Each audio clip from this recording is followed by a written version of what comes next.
नमस्कार, मी सविताच किचनमध्ये तुम्हा सर्वांचं खूप खूप खूप मनापासून स्वागत। आज आपण साधी, सोपी आणि झटपट बनवून तयार होणारी कोथिंबीरची भाजी बनवणार आहोत। चवीला ही भाजी एकदम मस्त लागते, झटपट बनवून तयार होते, त्यामुळे मुलांना सकाळी टिफिनमध्ये सुद्धा तुम्ही ही भाजी बनवून देऊ शकता। चला तर कोथिंबीरची भाजी कशी बनवायची ते पाहूया। तर इथे मी एक जुडी कोथिंबीर घेतलेली आहे। कोथिंबीर व्यवस्थित निवडून घ्यायची। निवडून घेतल्यानंतर 2 ते 3 वेळा भरपूर पाण्याने स्वच्छ धुवून घ्यायची। धुतल्यानंतर कोथिंबीर एका चाळणीमध्ये ठेवून द्यायची।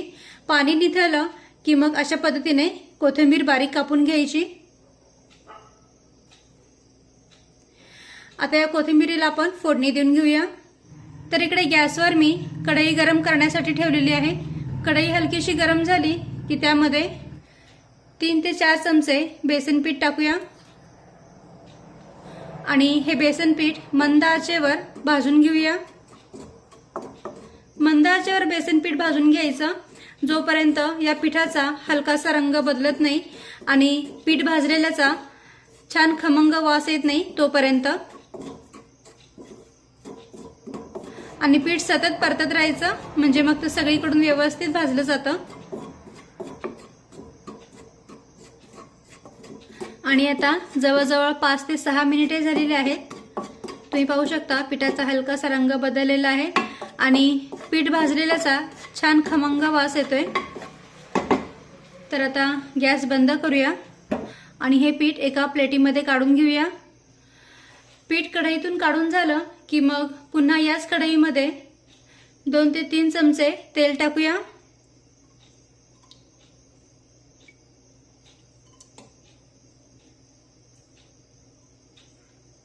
आता तेल हलकसं गरम झालं की त्यामध्ये अर्धा चमचा मोहरी टाकूया। मोहरी छान तडतडली पाहिजे। तर पहा मोहरी आपली छानपैकी तडतडलेली आहे। आता यामध्ये अर्धा चमचा जिरे टाकूया। जिरे पण छानपैकी फुलून फुटू द्यायचे। त्यानंतर थोडासा कढीपत्ता टाकूया।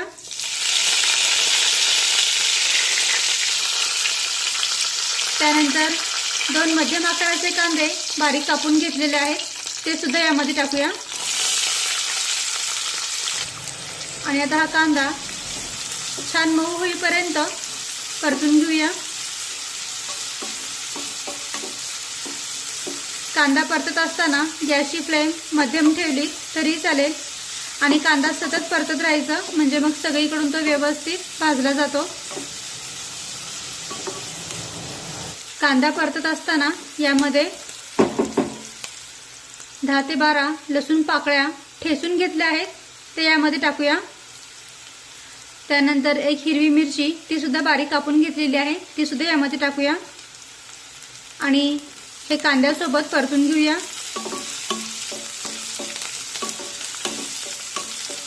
तर पहा इथे आपला कांदा छानपैकी मऊ शिजलेला आहे। सोबतच मिरची आणि लसूण सुद्धा छानपैकी भाजले गेलेत।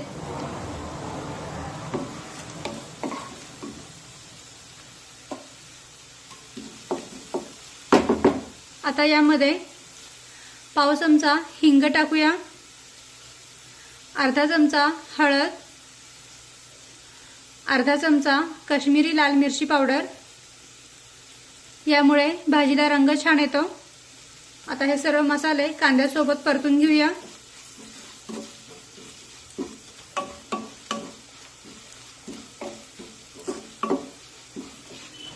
मसाले परतून झाले की यामध्ये ही बारीक चिरलेली कोथिंबीर टाकूया। मिक्स करून घेऊया। यामध्ये मीठ टाकायची बिलकुल घाई करायची नाही, कारण आता जरी ही कोथिंबीर तुम्हाला अगदी कढईभर दिसत असली तरी जसजशी ती शिजत जाते ना तसतशी ती कमी कमी होत जाते। आता ही कोथिंबीर सतत परतून घेऊया।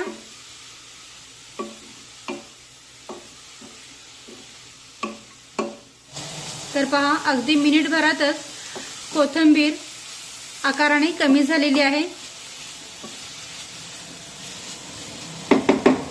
तर आता यामध्ये आपण चवीनुसार मीठ टाकूया। मिक्स करून घेऊया।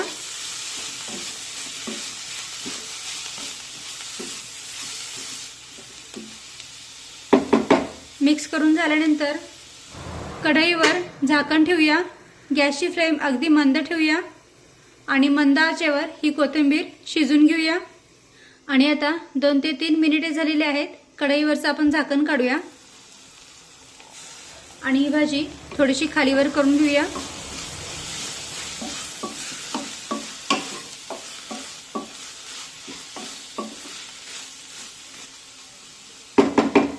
त्यानंतर यामध्ये हे जे आपण बेसन पीठ भाजून घेतलेलं आहे ना ते यामध्ये टाकूया आणि बेसन पीठ एकाच ठिकाणी न टाकता सगळीकडे असं पसरून टाकायचं।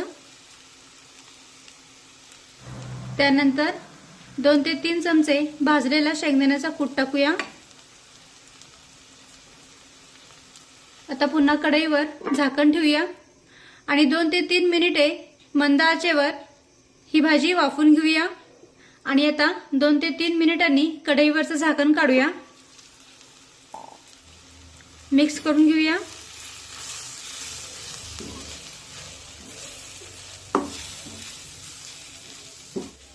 तर पहा, सुरुवातीला आपण बेसन पीठ भाजून घेतलं होतं त्यामुळे पिठाच्या बिलकुल गाठी झाल्या नाहीयेत आणि भाजी पण छान मोकळी आणि सुटसुटीत झाली आहे। तर पहा, इथे आपली कोथिंबीरची भाजी बनवून तयार झाली आहे। मस्त रंग आलेला आहे भाजीला।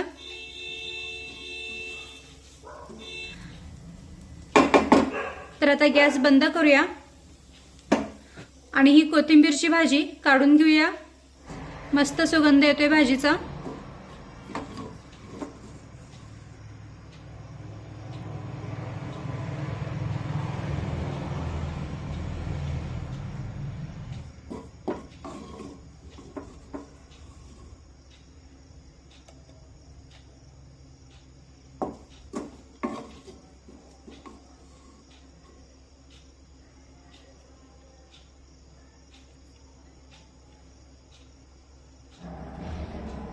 तर इथे आपली कोथिंबीरची भाजी बनवून तयार आहे। तुम्ही पाहू शकता एकदम मस्तपैकी ही भाजी बनवून तयार झाली आहे। चवीला ही भाजी एकदम मस्त लागते, अगदी झटपट बनवून तयार होते। त्यामुळे मुलांना टिफिनमध्ये सुद्धा तुम्ही ही भाजी बनवून देऊ शकता। तर तुम्ही सुद्धा अशा पद्धतीने साधी, सोपी आणि झटपट बनवून तयार होणारी कोथिंबीरची भाजी नक्की करून पहा। व्हिडिओ आवडला असेल तर व्हिडिओला प्लीज लाईक करा, शेअर करा आणि सबस्क्राईब करायला विसरू नका। थँक्यू।